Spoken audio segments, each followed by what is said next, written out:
Greetings to my wonderful students.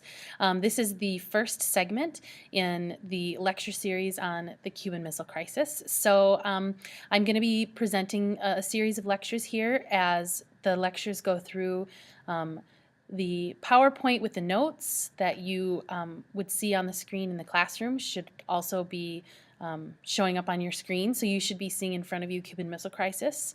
And I'm going to go through and introduce in this segment the Cuban Missile Crisis and talk about why it was important. So let me just start off by saying that we've talked in here about, in class, about the span of the Cold War and the many kind of unbelievable events that happened during the Cold War. And, you know, I've talked to you about some of the things that are frankly just shocking, like shocking things that the American government did, from the amount of nuclear weapons that we built to the confrontations in Berlin and things like that, the Berlin Wall. Remember us talking about the creation of the Berlin Wall? And this idea of how did we get here? Like, how did we get to a place where a city, you know, a major city in Europe was literally divided in half between these two major powers? And the Cuban Missile Crisis becomes another example of the further intensifying of the of the Cold War.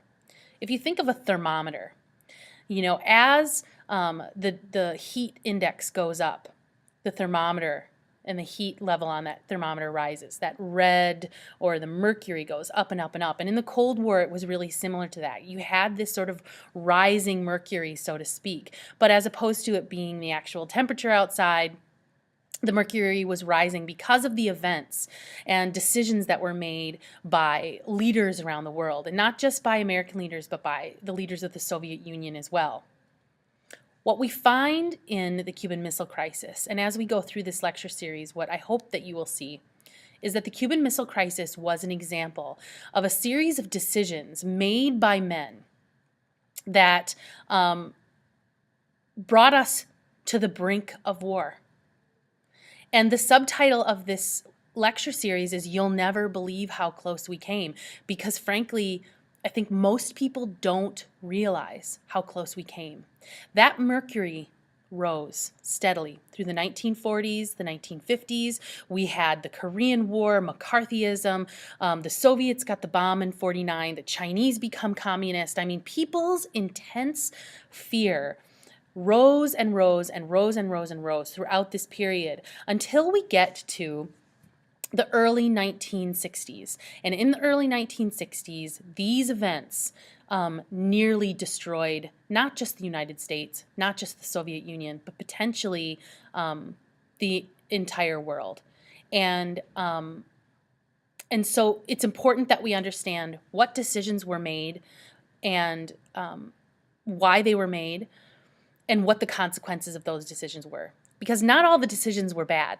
And as we'll go through and talk about, one of the things hopefully that you will get from this is that there was some wisdom that was used and applied by some of the people in power that ultimately helped us to avert this intense crisis. So that's the intro to the Cuban Missile Crisis.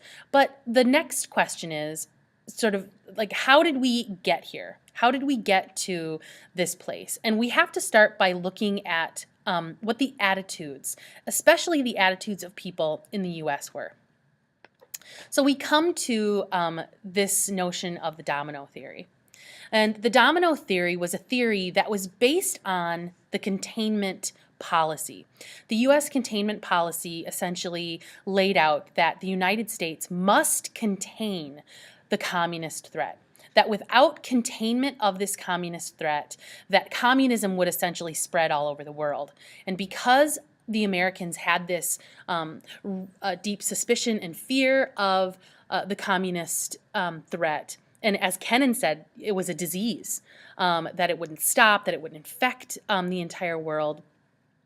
This concern about the spread of communism came to be called the domino theory, meaning that if one nation in a region fell, to communism, became a communist nation, then essentially what would begin to happen is that that disease of communism, as Americans saw it at the time, would infect neighboring nations. So, for example, if the country of Honduras fell to communism, then Nicaragua wasn't far behind. And if Nicaragua fell, then Guatemala would fall. And if Guatemala fell, then El Salvador would fall. And if El Salvador fell, then Mexico, Belize, and soon enough you are right on American shores. And it didn't just apply in our concern over the Western Hemisphere, although the Western Hemisphere, all the way back to policies like the Monroe Doctrine, had been established by the United States government as a sort of hands-off zone, that the U.S. itself would sort of, stay out of our territory. That was kind of the American attitude about the Western Hemisphere. So we certainly had a deep fear that the Monroe Doctrine, or rather incursion into the Western Hemisphere, might lead communism to spread in the West. But we also had a fear, and we're going to talk later in a different lecture series about Vietnam, that Southeast Asia could fall similarly. And even though those Asian countries, we have the entire Pacific between us, there was still this great concern about if these nations began to fall. That's why it's helpful, I think, to look at this map. This map is a map of the nations not only that were allied. In blue, you see the nations allied with the U.S. or the Western powers. The darkest blue are, in fact, the NATO nations. The darkest red are the Warsaw Pact nations. But also if you look at the dots, and the dots themselves are actually really fascinating because you can see look at that Western Hemisphere. It's entirely blue, right? Except for a few exceptions, right? You have Cuba, most notably, but also we have Nicaragua as a red spot on that dot, and we'll talk about that as well. But the dots, the actual dots, represent, and if you look closely, you can see they represent communist guerrilla nations. And what that means is that there were nations that had within them anti-government guerrilla forces whose purpose was, or whose goal was, I should say, to overthrow the governments that were allied with the United States. I think it's important to note that not all of these blue countries that were allied with the United States were democratically elected countries. All throughout Central America and South America, there was a wide range of dictatorships, military dictatorships, and essentially non-democratic governments. But because those governments allied themselves with the United States, we considered them to be the good guys. So, for example, in a place like Argentina, in the 1970s, despite the fact that Argentina was allied with the United States, they had a really brutal military government that killed and kidnapped thousands of young Argentinians who were speaking out against the brutal practices of this government. And the United States, again, throughout the Cold War, really turned and looked the other way because we would rather have had, in the policy of the U.S. government, again, thinking about the domino theory and the sort of larger policy of containment, it was the belief of the U.S. government that it was better to have a sort of friend in our camp who may be, non-democratic than a communist government that was supported by its people. So that was really our policy throughout the entire Cold War.